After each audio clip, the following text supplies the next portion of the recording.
Presidenti Amerikan Joe Biden prej kohësh po promovon makinën elektrike që po prodhohet në fabrikat e 3 kompanive të mëdha në Shtetet e Bashkuara në Detroit.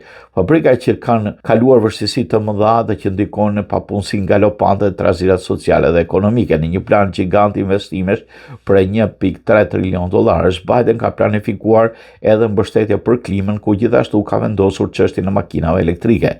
Presidenti Amerikan ishte në fabrikën General Motors, kur ngau një Hummer elektrik duke promovuar në faqet e tij si një makinë së ardhmës. Në seri makinash elektrike të GM-it ka projektuar një grup inxhinierësh të talentuar, në krye të cilit është edhe një inxhinier shqiptar nga Vlora, Gjergji Shashka. Ndodhur prej kohësh në Shtetet e Bashkuara, ai është pjesë e një familje të njohur qytetare dhe intelektuale të Vlorës.